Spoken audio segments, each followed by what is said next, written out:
Video lectures की इस series में भूगोल का संपूर्ण पाठ्यक्रम यहाँ पर कंप्लीट कराया जाएगा, चाहे वह यूपीएससी या यूपीपीएससी से संबंधित सामान्य अध्ययन का पाठ्यक्रम हो या सीईटी या यूं कहें ऑल वनडे एग्जाम्स के लिए जो भी मल्टीपल चॉइस क्वेश्चंस एमसीक्यू पूछे जाते हैं वो भूगोल के अंतर्गत आने वाले पर्यावरणीय विषयों से संबंधित भी सभी वीडियोज यहाँ पर आपको उपलब्ध कराए जाएंगे और साथ में पीडीएफ भी उपलब्ध है। जिन लोगों को पीडीएफ भी चाहिए वह लोग कमेंट बॉक्स में कमेंट करें और साथ में जो डिस्क्रिप्शन बॉक्स में टेलीग्राम ग्रुप का लिंक दे रखा है उसको ज्वाइन करें, वहां से पीडीएफ प्राप्त कर सकते हैं।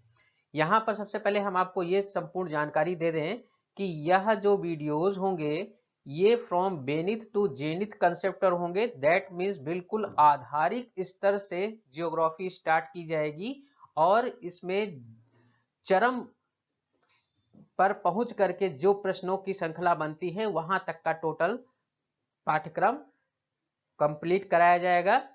अगर हम यहां देखें यूपीएससी और यूपीपीएससी के जो वैकल्पिक प्रश्न या मल्टीपल चॉइस क्वेश्चन जो प्रीलिम्स में पूछे जाते हैं उनका स्टैंडर्ड भी आपको यहां पर मिलेगा और उस टाइप्स की टेस्ट सीरीज भी कराई जाएंगी।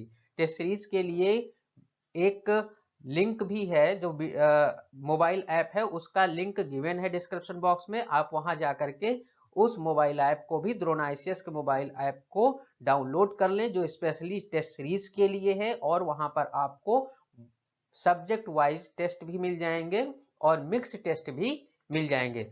तो नीचे डिस्क्रिप्शन बॉक्स में जाकर के मोबाइल ऐप टेस्ट सीरीज को अपने मोबाइल में जरूर डाउनलोड कर लें। तो यहां सबसे पहले हमने आपको ये डिस्कस कर दिया कि इस प्लेलिस्ट में जो भूगोल का एंटायर सिलेबस कंप्लीट कराया जाएगा उसके अंतर्गत किन किन परीक्षाओं को शामिल किया जाएगा। तो यहाँ पर आपको यह स्पष्ट तौर पर बता दिया जा रहा है कि भूगोल से संबंधित जो भी प्रश्न किसी भी स्तर के कंपटीशन एग्जाम में जो गवर्नमेंट एग्जाम्स के लिए या यूं कहें गवर्नमेंट जॉब के लिए कॉम्पिटिटिव एग्जाम्स कराए जा रहे हैं उन सब का पाठ्यक्रम यहाँ पर कंप्लीट कराया जाएगा। आपको पीडीएफ भी उपलब्ध कराई जाएगी। अगर आप लोग हार्ड कॉपी में नोट्स चाहते हैं तो अपना पोस्टल एड्रेस दिए गए नंबर पर कांटेक्ट करके व्हाट्सएप करें या टेलीग्राम ग्रुप में जा करके ये आप कांटेक्ट करके और जो स्टडी मटेरियल है उसको आप प्राप्त कर सकते हैं। यहाँ पर हम आपको सबसे पहले यह भी बता देना चाहेंगे कि आगे किन किन टॉपिक्स को हम कवर करेंगे और भूगोल का वास्तव में सिलेबस क्या है और किन परीक्षाओं के लिए कितना सिलेबस है, इन सब पर संपूर्ण चर्चा करेंगे। क्यों? क्योंकि किसी भी विषय पर अपनी पकड़ बनाने के लिए उस विषय का आधारिक ज्ञान होना अति अनिवार्य है और विशेषकर उसके पाठ्यक्रम को जब तक के हम नहीं समझेंगे, क्या उसकी विषयचर्या है उसको नहीं समझेंगे, तब तक कि वह भूगोल वह विषय हमारे लिए इनकम्प्लीट ही रहेगा। इसके पहले आपको ऊपर आई बटन में एक वीडियो का लिंक मिल जाएगा जिसमें भूगोल शब्द को परिभाषित किया गया है, भूगोल को परिभाषित किया गया है, वहां का एक छोटा सा वीडियो है, उसको आप जरूर वॉच कर लें जिससे कि भूगोल के विषय में क्या पढ़ना है हमें और भूगोल वास्तव में है क्या इसके बारे में आपको एक छोटी सी जानकारी हो जाए जो कि आगे चल करके आपके लिए बहुत बड़ा कार्य करने वाली है। तो आइए चलते हैं आगे।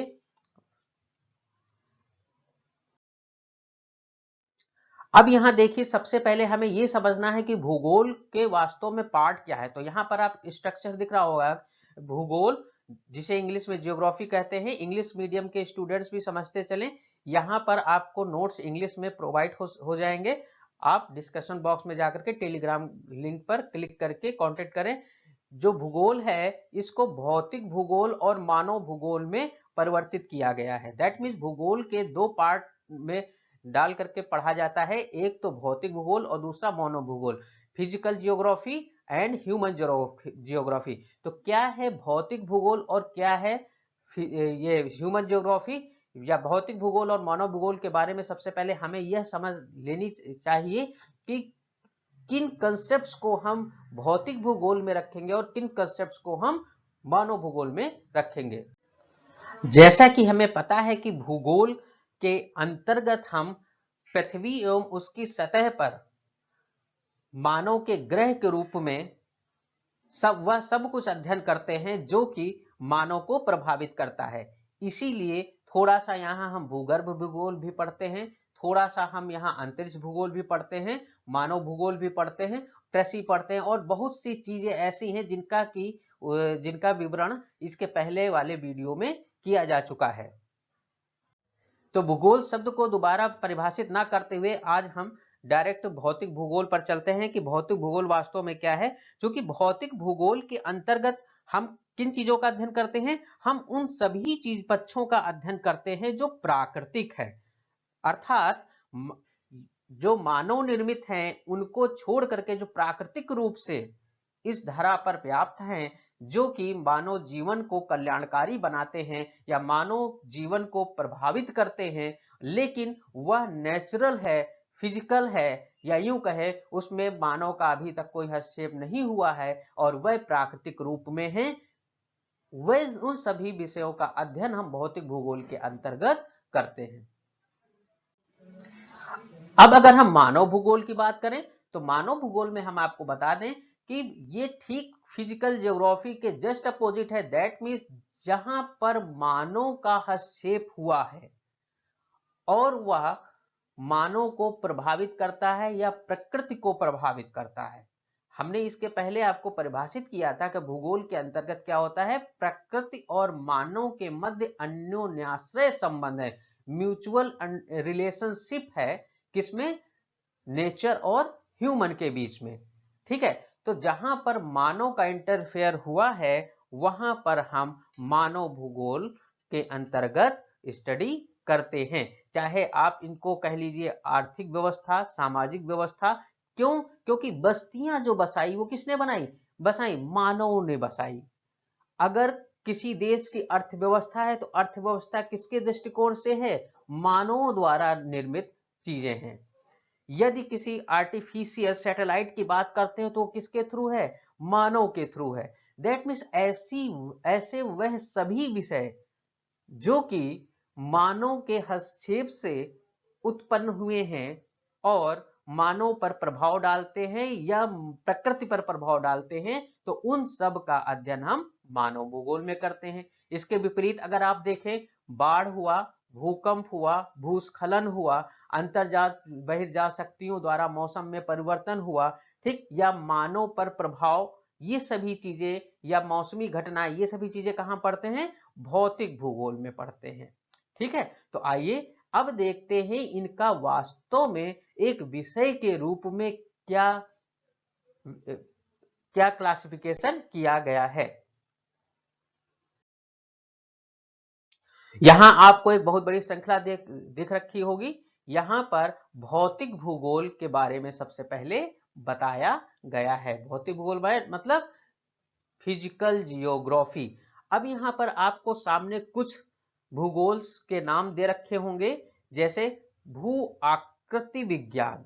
ये जो भू आकृति विज्ञान है इसको अंग्रेजी में जियोमॉर्फोलॉजी कहते हैं और यह भौतिक भूगोल के अंतर्गत पार्ट है। यहां पर हम आपको उन शाखाओं के बारे में बताने का प्रयत्न कर रहे हैं जो कि प्योरली फिजिकल जियोग्राफी या ह्यूमन जियोग्राफी के अंतर्गत आती हैं।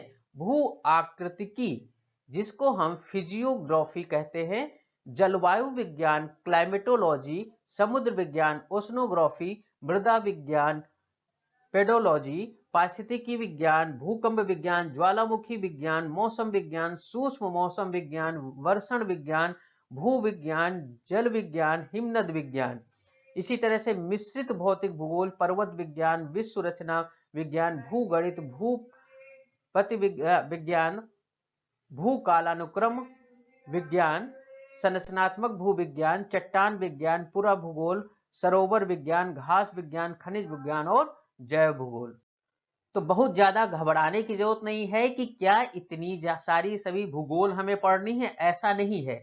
यहां पर चूंकि कभी कभी एक दिवसीय परीक्षाओं में इन भूगोल के नाम के रूप में पूछ लिया जाता है कि इसके अंतर्गत किन विषयों का या किन चीजों का अध्ययन किया जाता है। इसलिए यहाँ पर हमने आपको उन सभी उपशाखाओं के नाम बता दिए हैं जो कि परीक्षा की दृष्टि से एक एमसीक्यू के रूप में पूछे जा सकते हैं। बाकी अगर सिविल सर्विसेज के मेंस पर्सपेक्टिव या जीएस पर्सपेक्टिव से देखा जाए तो इन सभी भूगोल के बारे में नहीं पढ़ना है, कुछ के बारे में थोड़ा बहुत पढ़ना है, कुछ को पूरी तरह से समाहित करके पढ़ा गया है। Is that clear? और यहाँ पर उन भूगोलों का ही हमें उन उपशाखाओं का ही अध्ययन करना है जिससे मानव प्रभावित होता है और उतना ही पढ़ना है जितना मानव इन शाखाओं से प्रभावित होता है। बाकी तो वह उसका वैज्ञानिक पक्ष है और उसको विषय विशेष के रूप में हम नहीं पढ़ेंगे, बल्कि उसको हम केवल भूगोल के नजरिए से ही उसका सिलेबस हम शामिल करेंगे। तो इनमें से कुछ प्रमुख जिनके बारे में हमें जानना अनिवार्य है, जो कि हमारी परीक्षा दृष्टिकोण से भी अनिवार्य है और उनका बहुत ही बड़ा भाग हमारे सिलेबस में शामिल भी है, तो उनके बारे में थोड़ा सा जानकारी ले लेते हैं। जैसे भू आकृति विज्ञान अर्थात जियोमॉर्फोलॉजी। तो जियोमॉर्फोलॉजी के अंतर्गत हम किन चीजों का अध्ययन करते हैं? यह एक सामान्य सा ज्ञान आप सभी लोगों को होना चाहिए। यूं कहें कि एक प्रतिस्पर्धी को इन सभी के बारे में थोड़ा थोड़ा सा सामान्य ज्ञान होना अनिवार्य है। तो जियोमॉर्फोलॉजी मीन्स भू आकृति विज्ञान के अंतर्गत धरातल पर पाई जाने वाली स्थलाकृतियों तथा उनकी उत्पत्ति में सहायक प्रक्रमों, बलों तथा उनके विकास का अध्ययन किया जाता है। दैट मीन्स धरातल का मतलब समझ रहे हैं कि जो हमारी पृथ्वी की सतह है इस पर पाई जाने वाली स्थलाकृतियों इन द सेंस जैसे पहाड़ हैं, पर्वत हैं, झरने हैं, नदियां हैं, ठीक है, ट्रेंच हैं या यूं कहे खाई हैं, खाड़ियां हैं, ठीक है, द्वीप है, प्रायद्वीप है, महाद्वीप है, ये सब क्या है? ये सब एक तरह से संरचनाएं हैं जो कि हमारे धरातल पर पाई जाती हैं। तो इनकी हम उत्पत्ति और इनके उत्पत्ति में सहायक जो प्रक्रम है, दैट मीन किन प्रोसेस के थ्रू इनकी उत्पत्ति हुई और क्या इनमें अभी भी विकास हो रहा है, साथ में इन प्रक्रमों में वह कौन सी शक्तियां हैं, वह कौन से बल हैं जो उत्तरदायी हैं कि एक ही धरातल पर भिन्न भिन्न आकृति की संरचनाएं पाई जाती हैं, और इनके विकास का अध्ययन हम करेंगे। जैसे हिमालय पर्वत के बारे में आपने सुन रखा होगा, ठीक, हिमालय पर्वत की उत्पत्ति कैसे हुई, हिमालय पर्वत के विकास का और क्या दृष्टिकोण है, इन सब चीजों के बारे में हम भू आकृति विज्ञान में पढ़ते हैं। दूसरा अगर हम चर्चा करें भू आकृति की, इसके बारे में हम बहुत ज्यादा अध्ययन नहीं करेंगे, इसके बारे में बस यह जान लेना अनिवार्य है कि वास्तव में भू आकृतिकी है क्या। देखिए, भू आकृतिकी जो है यह भूगोल की वह उपशाखा है जिसमें भूपृष्ठ के प्राकृतिक लक्षणों का अध्ययन किया जाता है। अब भू आकृति विज्ञान में तो ध्यान दीजिएगा, यहाँ पर डैम वगैरह के बारे में भी जानकारी ले सकते हैं, लेकिन यहाँ जो भू आकृतिकी है यहाँ पर केवल हम प्राकृतिक लक्षणों का ही अध्ययन करेंगे। फिर अगला है जलवायु विज्ञान, क्लाइमेटोलॉजी। अब देखिए जलवायु विज्ञान, चूंकि जलवायु विज्ञान वास्तव में वायुमंडल का समग्र रूप से अध्ययन से संबंधित एक भूगोल की उपशाखा है और इसके अंतर्गत भौतिक भूगोल से विकसित उन घटनाओं का अध्ययन करते हैं जैसे मौसम, बादल, वर्षा, वायुराशि, चक्रवात, प्रतिचक्रवात, पवन व्यवस्था, विश्व के जलवायु प्रदेशों तथा वायुमंडल में होने वाले विभिन्न परिवर्तनों के विषय में अध्ययन हम जलवायु विज्ञान के अंतर्गत करते हैं। इसी प्रकार से जब हम समुद्र विज्ञान की बात करते हैं जिसे ओशनोग्राफी कहा जाता है, तो ओशनोग्राफी के अंतर्गत महासागरीय जल, सभी लोग जानते होंगे समुद्र या महासागर, तो इनके जो जल हैं उनके भौतिक, रासायनिक और जैविक गुणों का अध्ययन किया जाता है। दैट मीन्स अगर हम जानते हैं जो हमारे मुख्य महासागर हैं, हिंद महासागर, अटलांटिक महासागर, प्रशांत महासागर, इनमें क्या भौतिक इनके लक्षण हैं, रासायनिक क्या लक्षण हैं और किन जैविक गुणों को इनमें भिन्नता पाई जाती है, इन सभी के बारे में हम समुद्र विज्ञान के अंतर्गत अध्ययन करते हैं। साथ में ही महासागरों की उत्पत्ति, उनकी तल संरचना, क्योंकि हम जानते हैं कि प्रत्येक महासागर का एक नितल होता है और वह भी समतल नहीं है, वहां पर भी पहाड़ियां और खाई पाई जाती हैं। तो इस प्रकार से महासागरों की उत्पत्ति, नितल संरचना, निक्षेप, तरंगों और ज्वार भाटा का भी अध्ययन हम समुद्र विज्ञान के अंतर्गत करते हैं। अगली जो शाखा है वह है मृदा विज्ञान, जिसको हम पेडोलॉजी कहते हैं। और इस मृदा जो विज्ञान है, इसके अंतर्गत हम मिट्टियों का अध्ययन करते हैं। दैट मीन्स मृत्तिका विज्ञान भी यह कही जाती है, मृत्तिका विज्ञान कही जाती है। और धरातल पर पाई जाने वाली मिट्टियों का समग्र रूप से अध्ययन हम मृदा विज्ञान के अंतर्गत करते हैं। और यहाँ पर हम अध्ययन करते हैं कि मिट्टी का निर्माण कैसे हुआ, उसकी संरचना क्या है, उसके रंग के बारे में, उसका नेचर क्या है, प्रकृति क्या है, उसका कृषि वितरण क्या है और उसकी उपयोगिता क्या है। क्योंकि एक विशेष प्रकार की फसल किसी विशेष प्रकार की मृदा में ही अधिक उत्पादन करती है, या केवल विशेष प्रकार की मृदा में ही कुछ फसलें उत्पादित होती हैं। Is that clear? अगला जो है वह है पारिस्थितिकी। पारिस्थितिकी जो कि पर्यावरण भूगोल का एक पार्ट है, और यहाँ पर पारिस्थितिकी के अंतर्गत हम जीव जंतुओं तथा पेड़ पौधों के बीच पारस्परिक संबंधों तथा उनके बीच की जैविक क्रियाओं का अध्ययन करते हैं। क्योंकि हमें पता है कि बहुत से ऐसे जीव हैं जो शाक भाजी हैं, और बहुत से ऐसे हैं जो मांसाहारी हैं, और बहुत से ऐसे हैं जो कि सर्वाहारी हैं। तो पारिस्थितिकी के अंतर्गत हमें मानव और अन्य जीव जंतुओं के साथ साथ प्रकृति से क्या इनके संबंध हैं, इनके बारे में हम अध्ययन करते हैं, और उनके बीच में क्या जैविक क्रियाएं होती हैं।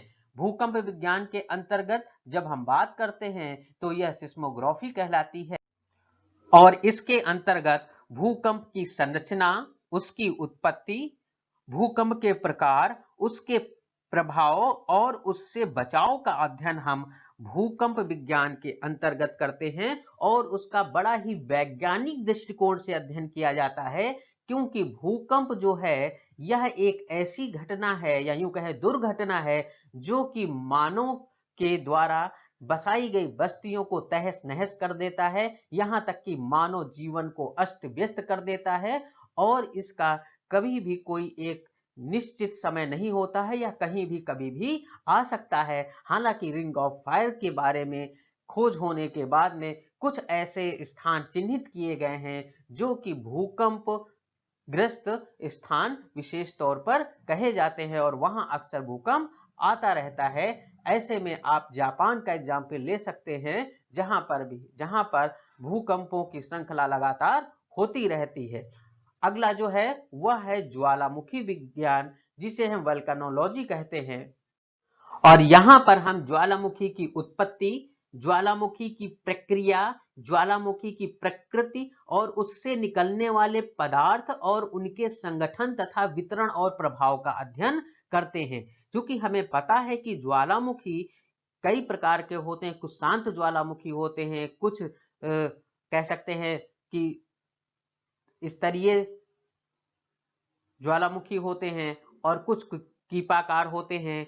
कुछ ज्वालामुखी ऐसे होते हैं जिनमें से मैग्मा लगातार निकलता रहता है, स्रावित होता रहता है, और इन मैग्मा की क्या पदार्थ से समाहित होते हैं, इन सब का अध्ययन हम ज्वालामुखी विज्ञान के अंतर्गत करते हैं। एक अन्य जो हमारा महत्वपूर्ण उपशाखा है वह मौसम विज्ञान है, मेट्रोलॉजी है। और मौसम विज्ञान के अंतर्गत मौसम की भविष्यवाणी या पूर्वानुमान के लिए कई केंद्रों की स्थापना की जाती है।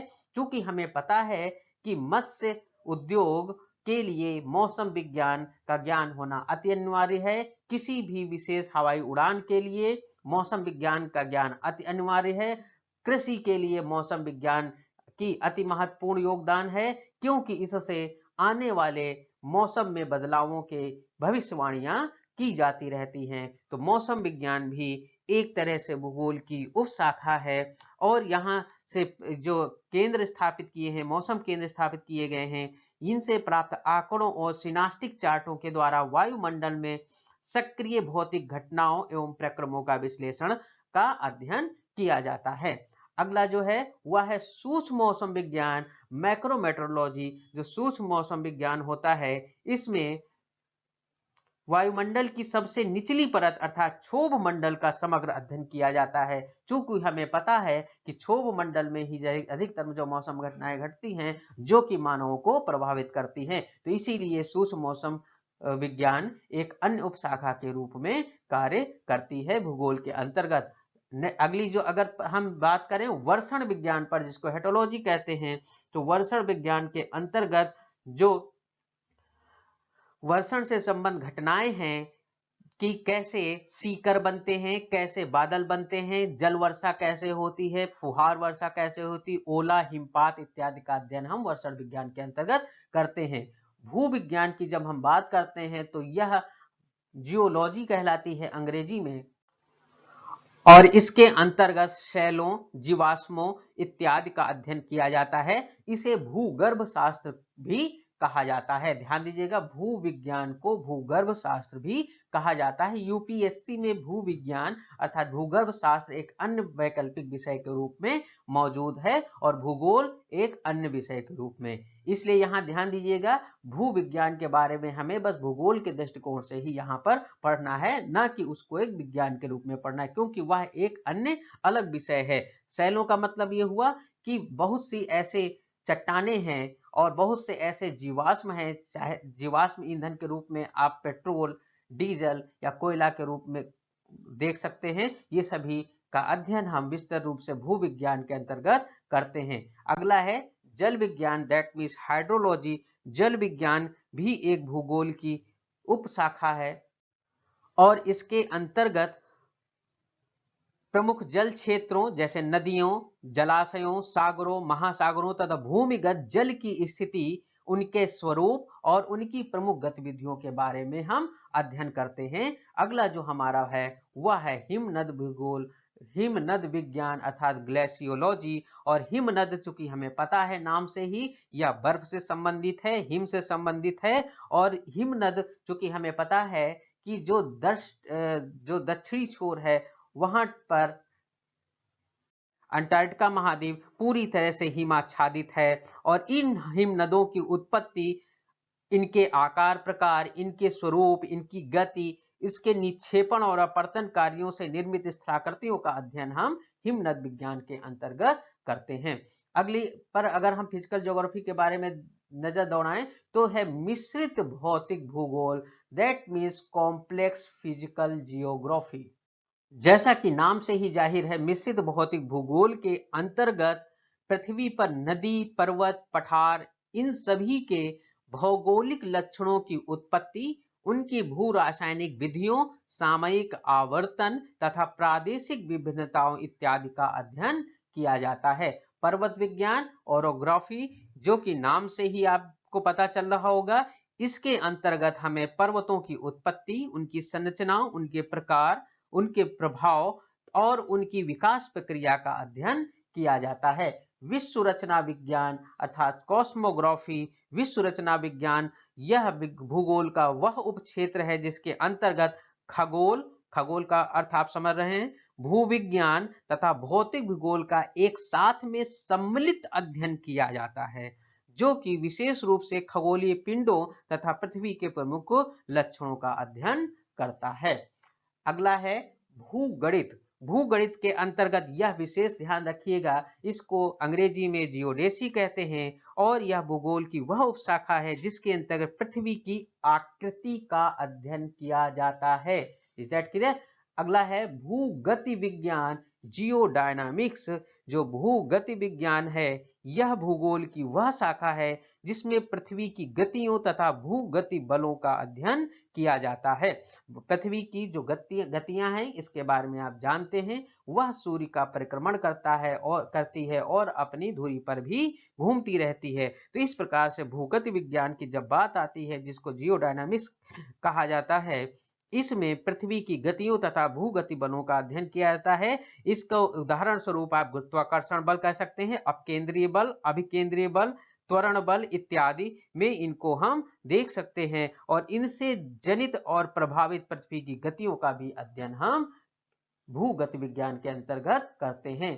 अगला है भूकालानुक्रम, जियोक्रोनोलॉजी। जैसा कि नाम से ही जाहिर है, कालानुक्रम अर्थात इसके अंतर्गत पृथ्वी तथा उससे संबद्ध तत्वों की ऐतिहासिक समय सारणी का अध्ययन किया जाता है और इसका प्रयोग भूगोल और भूविज्ञान में किया जाता है। दैट मीन्स जो हमारा भूकालानुक्रम है, इसके अंतर्गत हम पृथ्वी तथा उससे संबद्ध तत्वों की एक ऐतिहासिक समय सारणी तैयार कर लेते हैं और इनका प्रयोग भूगोल और भूविज्ञान में किया जाता है। अगला है संरचनात्मक भूविज्ञान, स्ट्रक्चरल जियोलॉजी। ये भी भूगोल की वह उपशाखा है जिसके अंतर्गत प्रत्यक्ष और घनिष्ठ संबंध भौतिक भूगोल से रखते हुए चट्टानों के स्तरों, उनकी निक्षेपण स्थिति, उनकी आयु, स्वरूप, भूपृष्ठ पर उनके वितरण तथा फैलाव के बारे में अध्ययन को हम शामिल करते हैं संरचनात्मक भूविज्ञान में। जैसा कि नाम से जाहिर है संरचनात्मक, और इसके पहले हमने आपको बता रखा है भू आकृति विज्ञान और भू आकृतिकी विज्ञान में कि इनकी संरचना, जो पृथ्वी पर संरचनाएं पाई जाती हैं उनके बारे में अध्ययन यहाँ किया जाता है और संरचनात्मक विज्ञान के अंतर्गत विस्तृत रूप में चर्चा उस पर की जाती है। अगला है लिथोलॉजी अर्थात चट्टान विज्ञान। यह एक अलग ही विशेष उपशाखा के रूप में भूगोल के विद्यमान है। चट्टान विज्ञान को अस्म विज्ञान भी कहते हैं।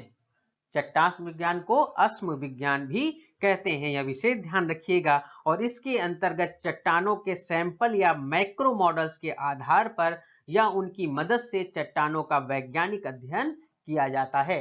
अगला है पूरा भूगोल। पूरा भूगोल, जिसे पैलियोजियोग्राफी के नाम से हम जानते हैं, पूरा विज्ञान के अंतर्गत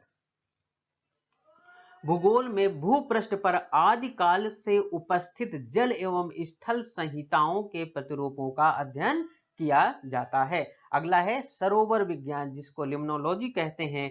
सरोवर विज्ञान के अंतर्गत ताजे या मीठे पानी की झीलों एवं सरोवरों की उत्पत्ति, ध्यान दीजिएगा, ताजे या मीठे पानी की झीलों तथा सरोवरों की उत्पत्ति, उनके विकास, उनके वितरण तथा उनके संपूर्ण जीवन चक्र का वैज्ञानिक अध्ययन हम करते हैं। घास विज्ञान, जिसको हम एग्रोस्टोलॉजी कहते हैं, घास विज्ञान के अंतर्गत हम घासों की उत्पत्ति, भौगोलिक महत्व तथा उनके विश्व वितरण का अध्ययन करते हैं। जैसे पंपास घास का मैदान, ये सब आपने सुन रखा होगा। इन सब का जो विशेष अध्ययन किया जाता है वो एग्रोस्टोलॉजी के अंतर्गत किया जाता है। अगला है खनिज विज्ञान, जिसको मिनरोलॉजी के नाम से जानते हैं। खनिज विज्ञान भी ये भूगर्भ विज्ञान की एक शाखा के रूप में आती है और इसमें खनिजों की उत्पत्ति, उनकी प्राप्ति, खनिजों के गुण, उनकी विशेषताएं और विश्व वितरण का अध्ययन हम खनिज विज्ञान के अंतर्गत करते हैं। और अंत में जो आती है वह है हमारी जैव भूगोल, जिसे हम बायोजियोग्राफी के नाम से परिचित हैं।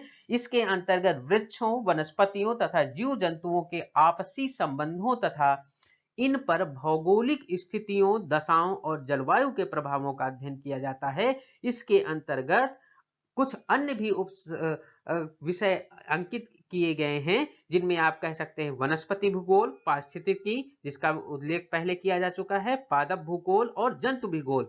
इन सब के बारे में एक छोटा सा क्लासिफिकेशन पुनः किया जाता है, जहां वनस्पति भूगोल, बॉटनिकल जियोग्राफी के अंतर्गत हम विश्व स्तर पर पाई जाने वाली वनस्पतियों की उत्पत्ति, उनके विकास और उनके वितरण और प्रकारों का अध्ययन करते हैं और साथ में वातावरण तथा वनस्पतियों के बीच में जो पारस्परिक संबंध हैं और उनका मानव जीवन पर पड़ने वाले प्रभाव का अध्ययन करते हैं। विशेष ध्यान दीजिएगा, अगला जो है पारिस्थितिकी, जिसके बारे में पहले हम चर्चा कर चुके हैं। यहाँ पर जीव जंतुओं तथा पेड़ पौधों के बीच पारस्परिक संबंधों तथा उनके बीच के जैविक क्रियाओं का अध्ययन किया जाता है। एक अन्य इसकी उपशाखा है किसकी? जैव भूगोल की, जिसे हम पादप भूगोल कहते हैं, फाइटोजियोग्राफी कहते हैं। इसके अंतर्गत पौधों के वितरण, भौगोलिक वितरण से उनका संबंध और उनसे उत्पन्न प्रभाव तथा उनकी विशेषताओं का अध्ययन किया जाता है। और अंत में जैव भूगोल की ही एक उपशाखा के रूप में जंतु भूगोल आती है, जिसे हम जू जियोग्राफी कहते हैं।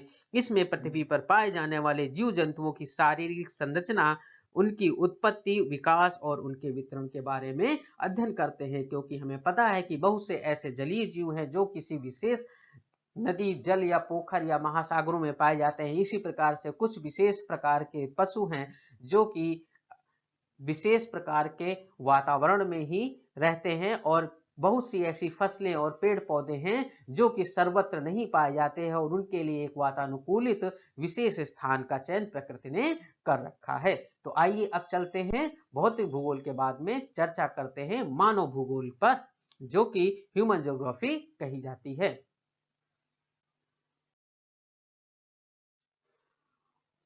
भौतिक भूगोल की भांति मानव भूगोल के अंतर्गत भी आने वाले उपविषयों का यहाँ पर आपको स्ट्रक्चर दिख रहा होगा, जिनमें से प्रमुख रूप से जो इंपॉर्टेंट हैं वो आपकी बाएं पक्ष में लेफ्ट साइड में लिखित हुए हैं, और बाकी की जिनके बारे में एक सरसरी बस केवल आपको निगाह चाहिए कि इनके बारे में अगर एमसीक्यू पूछा जाए तो आप डायरेक्ट उसके बारे में अनभिज्ञ ना रहें और उसका उत्तर भली भांति दे सकें और अपने सही विकल्प का चयनित कर उत्तर में मार्क्स पाएं। तो आइए देखते हैं, सबसे पहले मानव भूगोल के अंतर्गत जो आता है वो है आर्थिक भूगोल, इकोनॉमिक ज्योग्राफी। क्योंकि हमें पता है कि आज का जो मानव है वो एक तरह से आर्थिक भूगोल, आर्थिक मानव हो गया है। आदिकाल में हमें पता है कि जो मानव था वो आदि मानव था, वह पूरी तरह से प्रकृति पर निर्भर था। इसके पहले हमने जो वीडियो लेक्चर्स कराया है, जिसको आप प्लेलिस्ट में जा करके देख सकते हैं, जो पहला वीडियो है वहां पर हमने संभावनावाद और नियतिवाद में जब क्लासिफिकेशन किया था तो वहां बताया था कि स्टार्टिंग में मानव नियतिवादी विचारधारा की ओर अग्रसर था, अर्थात मानव को प्रकृति में कोई भी परिवर्तन करने का अधिकार नहीं है, ऐसा माना जाता था। और संभावनावाद में प्रकृति में मानव द्वारा बदलाव किया जा सकता है, ऐसा माना जाता। और कालांतर में आपने देखा कि मानव ने कैसे हस्तक्षेप करके प्रकृति में का दोहन किया और प्रकृति को प्रभावित किया। हालांकि प्रकृति ने भी मानव को प्रभावित किया, चूंकि इसकी परिभाषानुसार ही हम आपको बता चुके हैं प्रकृति और मानव में अन्योन्याश्रय संबंध है। तो यहाँ पर आर्थिक भूगोल की हम बात कर रहे थे, तो आर्थिक भूगोल, इकोनॉमिकल ज्योग्राफी, जो कि मानव भूगोल की सर्व प्रमुख शाखा कही जाती है, क्योंकि हमें पता है कि मानव अपने आर्थिक हितों के लिए ही निरंतर अग्रसर है। तो इसलिए आर्थिक भूगोल कह सकते हैं कि बहुत ही अति महत्वपूर्ण विषय है भूगोल की दृष्टि से, आपकी परीक्षा की भी दृष्टि से। तो आर्थिक भूगोल में मानव की उन सभी आर्थिक क्रियाओं का अध्ययन किया जाता है जो उसकी उत्पत्ति से लेकर वर्तमान तक विकसित हुई चली आ रही हैं। दूसरा है जनसंख्या भूगोल, जो कि हमें पता है आज जनसंख्या भूगोल, जो कि पॉपुलेशन जियोग्राफी कही जाती है, यह भूगोल की वह शाखा है जिसमें जनसंख्या, जनसंख्या वितरण, आयु संरचना, घनत्व, वृद्धि, स्थानांतरण, व्यावसायिक संरचना तथा उसके आवासों के बारे में अध्ययन किया जाता है। जनसंख्या भूगोल के अंतर्गत आप देखते हैं कि बहुत कुछ जगह पर बहुत ही सघन जनसंख्या है और कुछ जगहों पर मानव जनसंख्या बिल्कुल है ही नहीं। जैसे कि आप दक्षिणी ध्रुव पर आप जब देखें, पृथ्वी के दक्षिणी ध्रुव में जो अंटार्कटिका महाद्वीप है, वहां पर लगभग वो मरुभूमि कही जाती है और वहां पर मानव का कोई भी विकास नहीं है, क्योंकि वह मानव के रहने के वातानुकूलित नहीं है। तो क्या घनत्व है विश्व में, इसके वितरण का क्या स्वरूप है, इन सब का अध्ययन हम जनसंख्या भूगोल के अंतर्गत करते हैं। यही चीज अधिवास भूगोल के अंतर्गत, जिसको हम सेटलमेंट जियोग्राफी कहते हैं, सेटलमेंट जियोग्राफी के अंतर्गत ग्रामीण एवं नगरीय अधिवासों की स्थिति, उनकी उत्पत्ति, उनकी प्रतिरूप तथा व्यावसायिक संरचना इत्यादि का समग्र रूप से अध्ययन किया जाता है। स्मार्ट सिटी के बारे में आपने सुना होगा, जो कि भारत में बीजेपी गवर्नमेंट आने के बाद लगातार मुद्दा उठा हुआ है। तो इन सब का भी कहीं ना कहीं कंसेप्ट अधिवास भूगोल से जुड़ा हुआ है। अगला है एंथ्रोपोलॉजी, दैट मीन्स मानव भूगोल, दैट मीन्स मानव के लिए विशेष रूप से जब अध्ययन किया जाता है तो वहां पर मानव भूगोल ह्यूमन जियोग्राफी का एक उप शाखा कहलाती है। इसके अध्ययन, इसके अंतर्गत मानव की उत्पत्ति तथा वर्तमान समय तक पर्यावरण के साथ उसके संबंधों एवं उसके विकास का अध्ययन किया जाता है। अगला अगर हम देखें कृषि भूगोल, चूंकि आप जानते हैं कि भारत कृषि प्रधान देश है, इसलिए हमारी परीक्षा के दृष्टिकोण से कृषि भूगोल के बारे में भी अध्ययन बहुत ही महत्वपूर्ण हो जाता है। बहुत सी ऐसी परीक्षाएं जहां पर कृषि भूगोल को एक विशेष पाठ्यक्रम के रूप में शामिल किया गया है। तो कृषि भूगोल के अंतर्गत कृषि की भौगोलिक दशाओं एवं विभिन्न फसलों के उत्पादन तथा वितरण प्रतिरूप का अध्ययन किया जाता है। अगला है राजनीतिक भूगोल। चूंकि हमें पता है कि जो मानव है वह आर्थिक तो है ही है, और आर्थिक रूप से उसके विकास के लिए राजनीति एक अहम मुद्दा होता है। और राजनीति भूगोल के अंतर्गत भौगोलिक तत्वों और कारकों का विश्व के देशों में राजनीति पर क्या प्रभाव पड़ता है, राजनीतिक दशाएं क्या है तथा अंतर्राष्ट्रीय विवादों एवं उनके संबंधों में राजनीति भूगोल का क्या स्वरूप है, यह हम राजनीति भूगोल के अंतर्गत पढ़ते हैं। प्रादेशिक भूगोल, जिसे हम रीजनल ज्योग्राफी भी कहते हैं, प्रादेशिक भूगोल के अंतर्गत धरातल का वर्गीकरण भौतिक एवं मानवीय समानताओं के आधार पर करके प्रादेशिक भूगोल का अध्ययन किया जाता है। अगला है नगरीय भूगोल। नगरीय भूगोल, जैसा कि नाम से ही जाहिर है कि भूगोल की एक वह उपशाखा है जिसमें शहरों तथा नगरों की उत्पत्ति, स्थिति, कार्यात्मक प्रतिरूप और उनके विकास आदि का अध्ययन किया जाता है। यहाँ पर आप स्मार्ट सिटी का भी कंसेप्ट पढ़ेंगे। अगला है ग्रामीण भूगोल। ग्रामीण अर्थव्यवस्था या ग्रामीण भूगोल, यह भूगोल की उस उपशाखा के रूप में चर्चित है जहां पर ग्रामीण क्षेत्रों के बसाव, उनके प्रतिरूप, कार्यात्मक विवरण तथा उनके अधिवास इत्यादि का अध्ययन किया जाता है। और लास्ट में एक है अधिवास भूगोल, जिसको इंडस्ट्रियल जियोग्राफी की संज्ञा दी जाती है। इंडस्ट्रियल जो जियोग्राफी है, इसमें उद्योगों के आधार, स्थानीयकरण, वितरण, कच्चे माल की प्राप्ति के स्रोतों, उत्पादन समस्याओं, औद्योगिक उत्पादों के व्यापार एवं बाजारों इत्यादि का अध्ययन औद्योगिक भूगोल के अंतर्गत किया जाता है। आपको पता है उद्योग धंधे ऐसी जगह पे ही लगाए जा सकते हैं जहां पर बेसिक स्ट्रक्चर, देश में आधारभूत संरचनाएं उपलब्ध हो और साथ में रॉ मटेरियल अर्थात कच्चा माल भी आसानी से उपलब्ध हो जाए। तो इन सब का अध्ययन हम कहाँ करते हैं, औद्योगिक भूगोल के अंतर्गत करते हैं। उसके बाद कुछ अन्य शाखाएं हैं जिनके बारे में एक सामान्य सा आपको जानकारी होनी चाहिए, जिसमें अगर हम देखें तो मानव जाति विज्ञान अर्थात एथनोलॉजी, जो मानव जाति विज्ञान है, इसके अंतर्गत वास्तव में मानव जाति की प्रजातीय इकाइयों के रूप में वैज्ञानिक अध्ययन किया जाता है। प्रजातीय भूगोल की अगर हम बात करें तो प्रजातीय विज्ञान भूगोल वास्तव में प्राण शास्त्रीय अवधारणा के आधार पर मानव प्रजातियों की उत्पत्ति, उनके विकास, विश्व वितरण तथा उसके स्थानांतरण एवं विश्व स्तर पर विभिन्न प्रजातियों का सम्मिश्रण का अध्ययन किया जाता है। Is that clear? अगला जो सांस्कृतिक भूगोल है, हमें पता है कि आज का मानव आर्थिक और राजनीतिक के साथ साथ सांस्कृतिक भी है, जिसको हम कल्चर जियोग्राफी से कनेक्ट कर सकते हैं। तो सांस्कृतिक भूगोल के अंतर्गत विभिन्न संस्कृतियों तथा भौगोलिक पर्यावरण के साथ उसके संबंधों का अध्ययन किया जाता है। जैसा कि हम जानते हैं कि बहुत से ऐसे तीज, पर्व, त्योहार मनाए जाते हैं जो कि स्थानीय स्तर पर मनाए जाते हैं, उनका स्थानीय भौगोलिक परिदृष्टि से क्या संबंध है, इन सब का अध्ययन हम सांस्कृतिक भूगोल के अंतर्गत पढ़ते हैं। अगला है सामाजिक भूगोल। हम जानते हैं कि मानव एक सामाजिक प्राणी है और यदि मानव को एकांत छोड़ दिया जाए तो उसको अपने जीवन को व्यतीत करने में कठिन परिस्थितियों से गुजरना होगा। इसलिए सामाजिक भूगोल के अंतर्गत हम जब देखते हैं तो नगरीय एवं ग्रामीण जनसंख्या, अधिवास, सामाजिक विशेषताओं, क्रियाकलापों इत्यादि का अध्ययन हम सामाजिक भूगोल के अंतर्गत करते हैं। हम देखते हैं कि कैसे स्त्री पुरुष, ग्रामीण, नगरीय मानव या पशु प्रेमी मानव होते हैं जो कि आपस में समाज में सामंजस्य बना करके एक सामाजिक व्यवस्था के तहत जीवन यापन साथ साथ करते हैं। अगला है गणितीय भूगोल, जिसको मैथमेटिकल जियोग्राफी कहा जाता है। इसके अंतर्गत भौगोलिक तत्वों का अध्ययन गणितीय विश्लेषण करते हुए किया जाता है और गणितीय आधार पर भूगोल की व्याख्या विशेषकर पृथ्वी, सौरमंडल और ग्रहों के संदर्भ में की जाती है। हमें यह पता होना अनिवार्य होता है किसी भी सैटेलाइट को स्पेस में भेजने के लिए कि वास्तव में उसको किस गति से भेजा जाए, कितनी डिस्टेंस है जहां पर भी हमें उसको भेजा जाता है, अंतरिक्ष में किस लेयर में भेजा जाना है, उसके लिए अनुमानित दूरी और उसके प्रक्षेपण की जो गति होगी उसका आकलन करना अनिवार्य हो जाता है। इसलिए गणितीय भूगोल के अंतर्गत इन सभी का अध्ययन किया जाता है। अगला है निर्वाचन भूगोल, जिसको इलेक्टोरल जियोग्राफी की संज्ञा दी जाती है।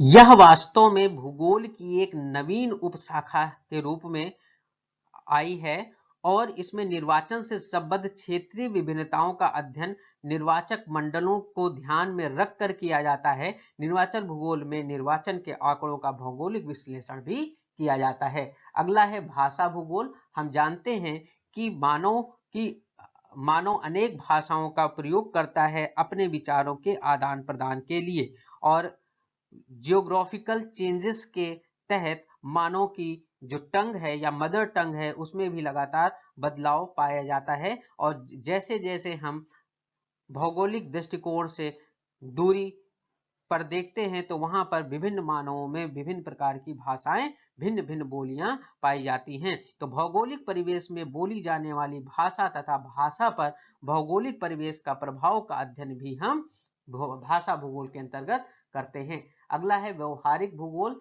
That mean behavioural geography. Behavioural geography के अंतर्गत हम क्षेत्रीय एवं स्थानिक विशेषताओं को ध्यान में रखते हुए मानव व्यवहार एवं उस पर पड़ने वाले भौगोलिक प्रभावों का अध्ययन व्यवहारिक भूगोल के अंतर्गत करते हैं। मानचित्र कला कार्टोग्राफी, जो कार्टोग्राफी है इसके अंतर्गत मानचित्रों का विशेष अध्ययन किया जाता है तथा मानचित्र भौगोलिक अध्ययन के प्रमुख आधार हैं ऐसा प्रतिमान होता है। और मानचित्र कला के अंतर्गत इन्हीं मानचित्रों के निर्माण विधियों का अध्ययन किया जाता है। अगला जो है वो वाणिज्य भूगोल। आपको पता है कि वाणिज्य मानव का एक मानव जीवन का अभिन्न एक तरह से भाग रहा है, जिसे कॉमर्शियल जियोग्राफी हम कहते हैं। तो वाणिज्यिक भूगोल में मानव के वाणिज्यिक कार्यों, विशेषकर व्यापार का समग्र अध्ययन इत्यादि किया जाता है।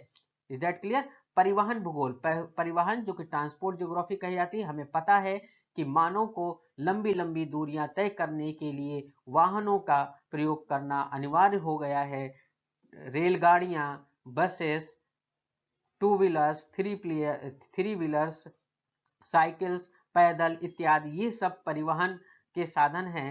और जलयान, वायुयान भी परिवहन के अंतर्गत आते हैं। तो इस प्रकार से जब हम परिवहन भूगोल की बात करते हैं तो इसके अंतर्गत विभिन्न प्रकार के साधनों का अध्ययन किया जाता है। साथ ही भौगोलिक प्रभावों, उद्योगों, कच्चे मालों एवं कृषिगत वस्तुओं के व्यापार एवं वितरण पर यातायात तथा परिवहन के साधनों द्वारा पड़ने वाले प्रभावों का अध्ययन भी परिवहन भूगोल के अंतर्गत किया जाता है। अगला है अप्लाइड जियोग्राफी, दैट मीन्स अनुप्रयुक्त भूगोल। अनुप्रयुक्त भूगोल यह भी निर्वाचन भूगोल की भांति ही भूगोल की एक नवीन शाखा के रूप में दृष्टिगोचर हुई है और इसके अंतर्गत अल्प विकास, जनाधिक्य समस्या, अल्प विकास मीन्स कुछ देश ऐसे हैं जहां पर वो विकासशील देश कहलाते हैं, कुछ विकसित देश कहलाते हैं, कुछ अल्प विकसित देश कहलाते हैं। तो यह जो अंतर आता है इसका भूगोल से क्या संबंध है, इन्हीं सब के बारे में अनुप्रयुक्त भूगोल के अंतर्गत अध्ययन किया जाता है।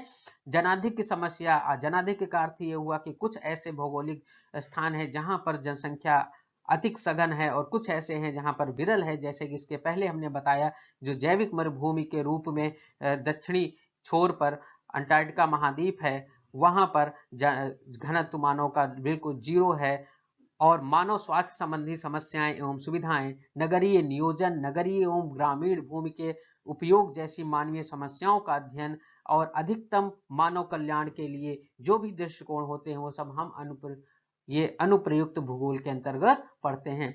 अगला जो है वो है चिकित्सा भूगोल, दैट मीन्स मेडिकल जियोग्राफी। यह भी एक भूगोल की नई शाखा है और विश्व स्तर पर पर्यावरण प्रदूषण तथा वायुमंडलीय अव्यवस्था व अशुद्धियों के कारण मानव जीवन पर पड़ने वाले नकारात्मक और हानिकारक प्रभाव एवं उनके निराकरण के उपायों का अध्ययन चिकित्सा भूगोल के अंतर्गत किया जाता है। फिर है मिलिट्री जियोग्राफी, जिसे हम सैन्य भूगोल का दर्जा देते हैं। सैन्य भूगोल के अंतर्गत भौगोलिक पृष्ठभूमि और परिप्रेक्ष्य का अंतरराष्ट्रीय सीमा विवादों के रूप में अध्ययन किया जाता है। चूंकि हमें पता है कि सेना के लिए अगर भौगोलिक जो स्थितियां हैं वह प्रतिकूल होंगी तो उसके लिए युद्ध में विजय कठिन हो जाएगी। तो इसीलिए सैन्य भूगोल का कंसेप्ट आता है और सैन्य भूगोल के अंतर्गत अंतरराष्ट्रीय सीमा विवादों, युद्धों, संधियों और भौगोलिक कारकों, अंतरराष्ट्रीय शांति एवं सद्भावना, सामरिक महत्व के क्षेत्रों, राष्ट्रों के उपनिवेशों तथा संयुक्त राष्ट्र संघ की गतिविधियों का अध्ययन सैन्य भूगोल के अध्ययन कर किया जाता है। जैसे आप इंडिया के परिप्रेक्ष्य में चिकन नेक की बात कर सकते हैं। अरुणाचल प्रदेश जो कि एक विवादित स्थल के रूप में चाइना द्वारा बार बार दृष्टिगोचर किया जाता है, हालांकि भारत उस पर अपना संप्रभु क्षेत्र घोषित करता है। इसी प्रकार से अक्साई चीन है, भूटान का डोभाल मामला, ये सब डोकलाम मामला, ये सभी चीजें क्या हैं, ये सभी कहीं ना कहीं सैन्य भूगोल के अंतर्गत विस्तृत रूप में चर्चित होती हैं। अंत में आता है ऐतिहासिक भूगोल जो कि हिस्टोरिकल जियोग्राफी है। किसी भी प्रदेश के वर्तमान स्वरूप को समझने के लिए सबसे पहले उसके पुरातात्विक अर्थात ऐतिहासिक भूगोल का अध्ययन करना अनिवार्य हो जाता है और भौगोलिक क्षेत्रों के विकास की अवस्थाओं का वर्णन ही ऐतिहासिक भूगोल के अंतर्गत किया जाता है। तो इस प्रकार से मानव भूगोल के बारे में भी आपने चर्चा किया और लगभग जितनी भी इसकी उपशाखाएं हैं इन सबको आपने भली भांति से समझा। और अगर एमसीक्यू क्वेश्चंस आता है और ये पूछा जाता है कि फला जो उपशाखा है भूगोल की, इसके अंतर्गत किन का अध्ययन किया जाता है, तो उम्मीद है कि आज के वीडियो के बाद आप यह उत्तर देने के लिए बिल्कुल तैयार हो गए होंगे। तो आइए आगे चलते हैं।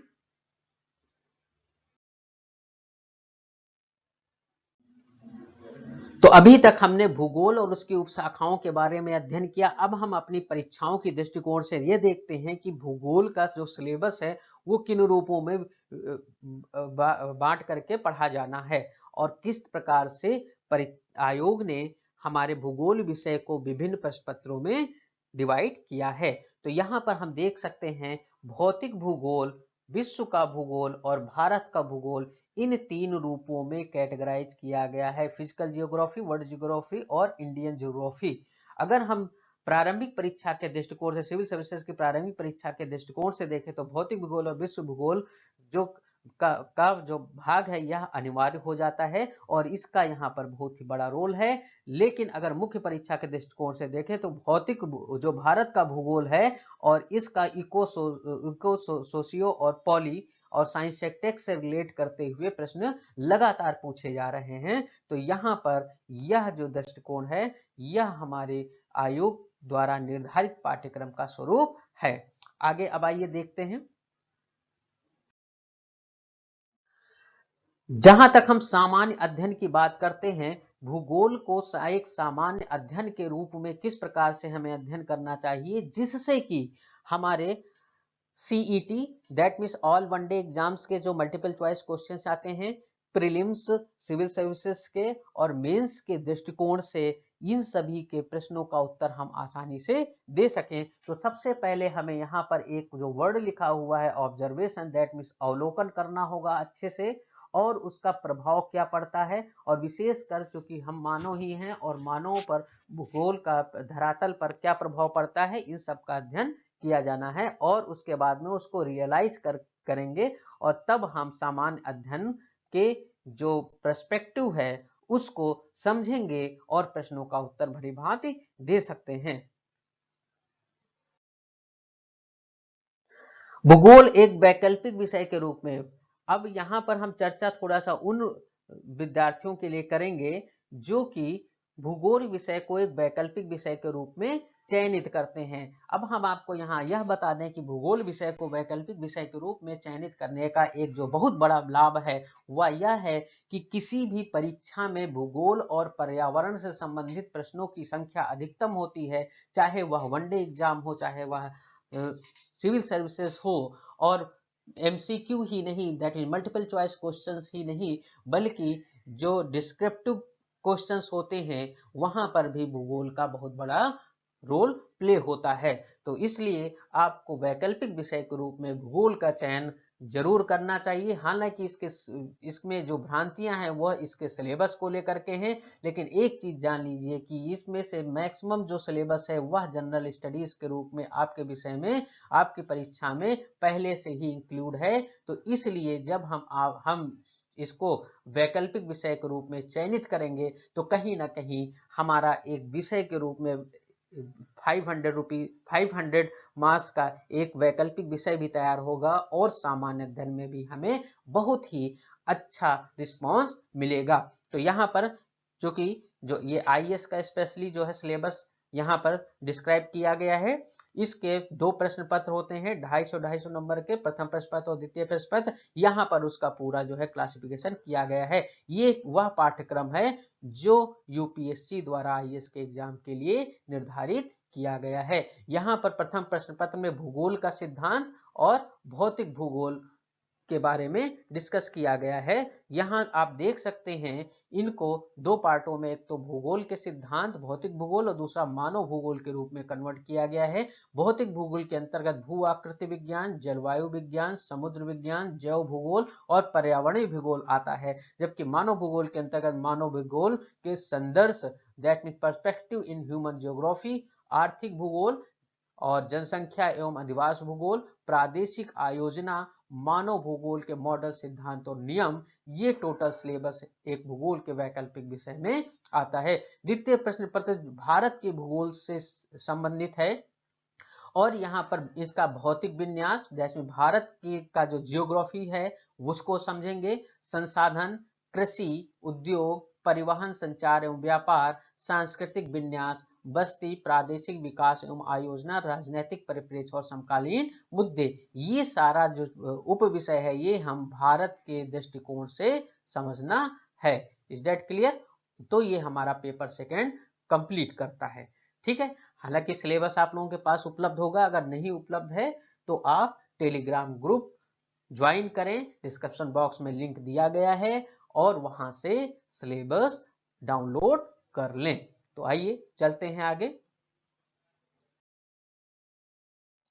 अब हम यहां पर समझते हैं कि हमारे भूगोल विषय को चाहे वह आप सामान्य अध्ययन के रूप में अध्ययन करें या फिर उसको एक वैकल्पिक विषय के रूप में अध्ययन करें, चाहे आप किसी वनडे एग्जाम की तैयारी के लिए उसका अध्ययन करें या फिर मुख्य परीक्षा के लिए अध्ययन करें, उसके लिए जो स्टडी मटेरियल होगा वह जब तक सफिशिएंट नहीं होगा और सिलेक्टेड नहीं होगा तब तक के आप भ्रमित रहेंगे और जो नहीं पढ़ना है उसे भी पढ़ डालेंगे और जो पढ़ना है उसे आप छोड़ देंगे। इस तरह की असमंजस की स्थिति ना हो, इसीलिए यहाँ पर आपको पाठ्य सामग्री के बारे में हल्का सा बताया गया है और इनको अनिवार्य रूप से आप अपनी अध्ययन सामग्री में जरूर शामिल करें। इसके बाद निश्चिंत रहें, आपका सिलेक्शन श्योर है, कोई रोक नहीं सकता है। बस आपके अंदर वह जुनून होना चाहिए, वह तन्मयता होनी चाहिए कि आप अपने लक्ष्य को लेकर के पूरी तरह से ईमानदार हों।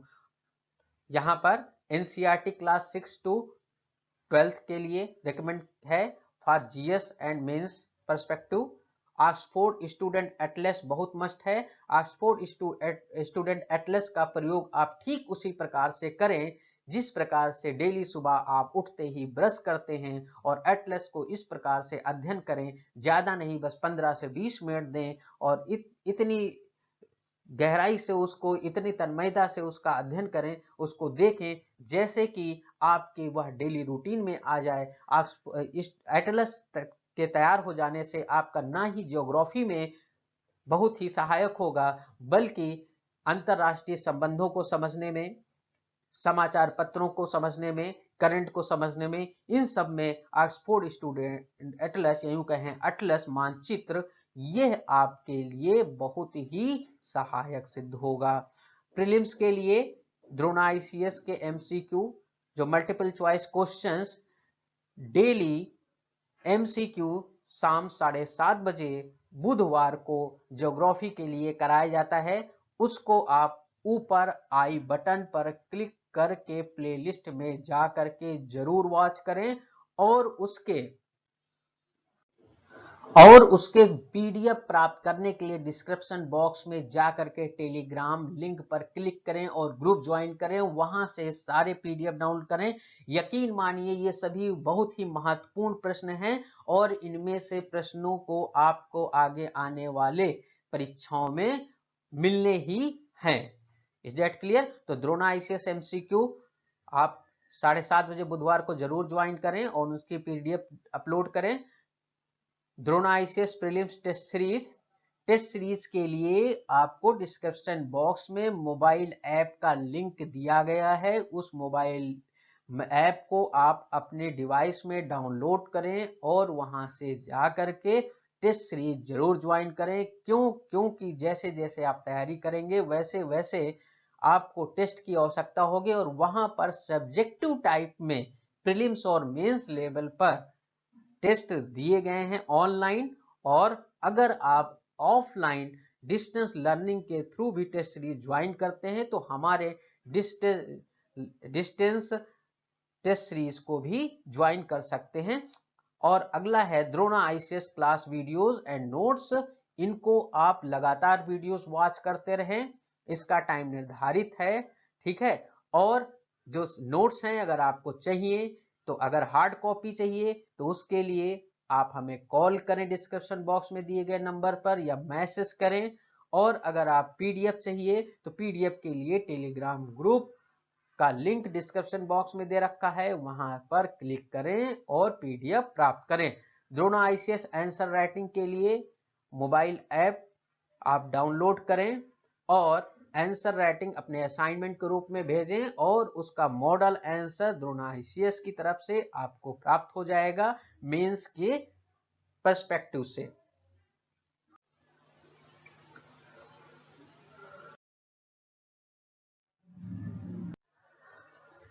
तो पहली क्लास में हमने भूगोल को परिभाषित कर दिया था। भूगोल शब्द क्या है, भूगोल के अंतर्गत किन चीजों का अध्ययन करना चाहिए, भूगोल हमें क्यों पढ़ना चाहिए, इन सभी के बारे में जानकारी पहले वीडियो में दी जा चुकी है। और अब आज हम शुरू करते हैं, हल्का सा ही शुरू करेंगे कि पृथ्वी की उत्पत्ति संबंधी परिकल्पनाएं क्या हैं, कैसे पृथ्वी की उत्पत्ति हुई, कैसे हमारे सौरमंडल बने, कैसे उपग्रह बने, क्या चंद्रमा क्या है, और आर्टिफिशियल सैटेलाइट्स क्या हैं, नेचुरल सैटेलाइट्स क्या हैं, मंगल ग्रह, सूर्य, इन सब के बारे में हम जानकारी लेंगे। तो चूंकि हमें पता है कि पृथ्वी की उत्पत्ति के बारे में जो संकल्पनाएं हैं वह दो तरह से हैं।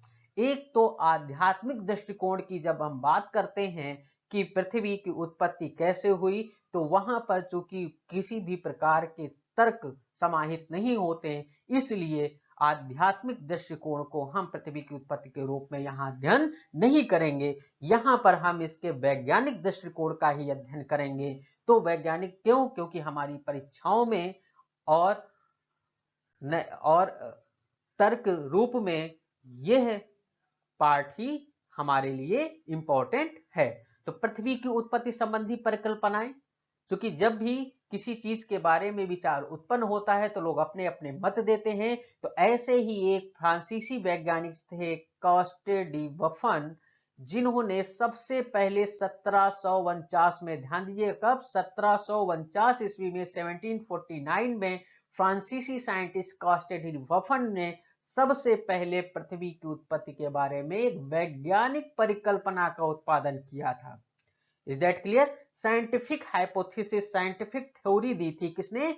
कॉस्टे डी बफन ने। कब दिया था? 1749 ईस्वी में दिया था। ये फ्रांस से संबंधित थे और इसी के बाद से अन्य संकल्पनाएं भी आने लगी। और इस कॉस्टे डी बफन की इस वैज्ञानिक परिकल्पना के बाद में जितनी भी आज तक वैज्ञानिक संकल्पनाएं आई, उनको दो रूपों में बांट करके हम उसका सिस्टमैटिक वे में अध्ययन कर सकते हैं। इनमें एक तो कहलाती है अद्वैतवादी संकल्पना और दूसरी कहलाती है द्वैतवादी संकल्पना। क्या है अद्वैतवादी संकल्पना और क्या है द्वैतवादी संकल्पना? मोनिस्टिक कंसेप्ट और ड्वेलिस्टिक कंसेप्ट में क्या डिफरेंस है, आइए इसको समझते हैं। और वे कौन से विद्वान प्रमुख रहे हैं जिन्होंने इन दो तरह की विचारधाराओं को परिप्रेक्ष्य किया और यहां पर अपना योगदान दिया। तो जब हम बात करते हैं मोनिस्टिक कंसेप्ट की, दैट मीन्स अद्वैतवादी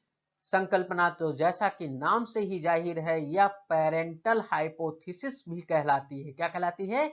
पेरेंटल हाइपोथेसिस, अर्थात पृथ्वी एवं सौरमंडल की उत्पत्ति केवल एक ही वस्तु या तारे से मानी जाती है।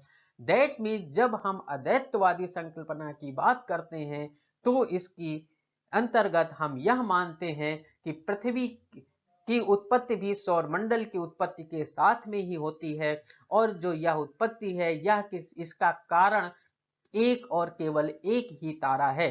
इस विचारधारा से संबंधित संकल्पनाएं प्रस्तुत करने वाले प्रमुखों में जैसा कि ऊपर बताया गया कास्टेडी वफन, इमैनुअल कांट, लाप्लास, रास और लाकियर जैसे प्रमुख भूगोलवेत्ता या वैज्ञानिक रहे हैं।